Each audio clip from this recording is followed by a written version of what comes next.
I'm going to show you how to make a very simple paper flower. This is a 3-inch Nova Rose. We'll start by laying the shaping stick along the length of each petal and wrapping the petal around it. You can also use a paintbrush handle. A slick handle is a little easier to work with. Next, we'll do just a slight roll down of the edge of each petal. It's just going to be the edge of the tips coming at it from 2 different angles, and just do a very small curl with the smaller part of the shaping stick. Go ahead and do this on each petal. And when you're done with that, we're just going to curl up the very pointy tip of each petal. Shape all layers the same, but for the smallest one, only use the sharp tip of the shaping stick.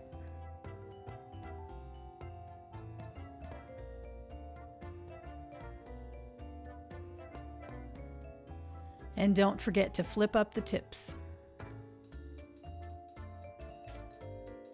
Next, we'll cup the layers using metal ball tools on top of the shaping mat.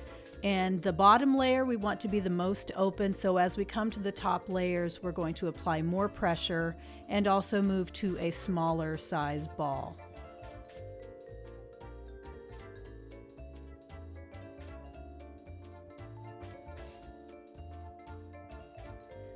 We'll curl the sepals by applying the stick to the front, have your finger behind it, and just pull out and apply pressure like ribbon curling.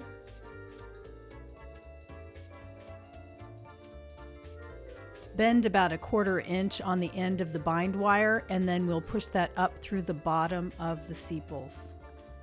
Add a drop of glue and fold the wire over onto the glue. Next, we'll shape the center strip, and we'll use the pointy end of the shaping stick to just bend over the tips of the center strip bits, just a few at a time, this way and that way, going down the entire length of the strip.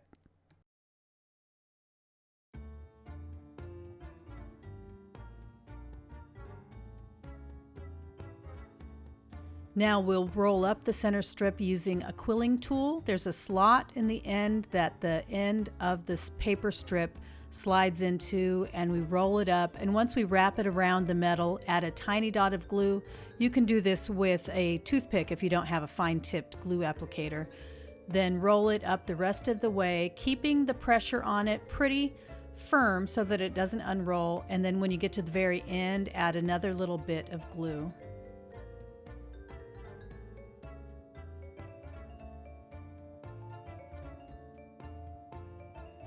When the glue is set, pop it off of the quilling tool and set it on top of the tabletop, and you can tap it with your finger to make sure that the bottom is completely flat. Now we can assemble our flower on a DIY paper flower tool. The first layer to put down is the sepals, and add a small circle of glue around the wire that comes up through the middle. Place the first layer of petals on top of the sepals and hold them in place so that the glue is able to grab a hold. You can apply a little bit of pressure with tweezers right where the glue makes contact, but you want to be careful to not smash the shape that we have built into our layers. So add another circle of glue and add the next layer of petals and center the petals in between the previous layer. So you don't want the same petal sitting right on top of the same petal. It just won't look as good. And again, try not to flatten it, but just apply a little bit of pressure so that it connects with the glue underneath. For the top 2 layers, you want to apply glue as close to the center circle as you can in order for it to hold its shape.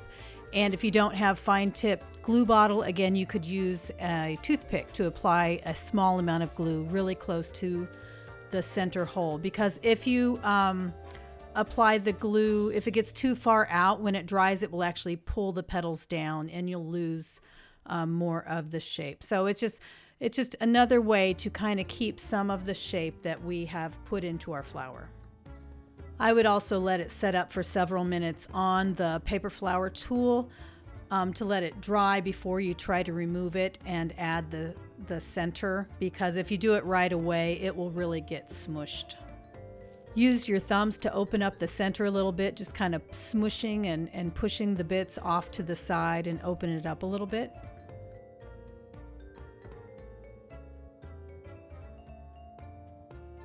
Once the glue is dry on your flower, use the tweezers to remove it from the tool.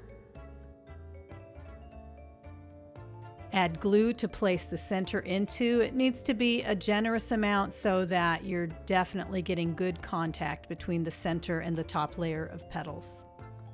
Be careful to not smash your whole flower. When placing the center, you can add just a little bit of pressure, but it doesn't require much as long as it's getting good contact.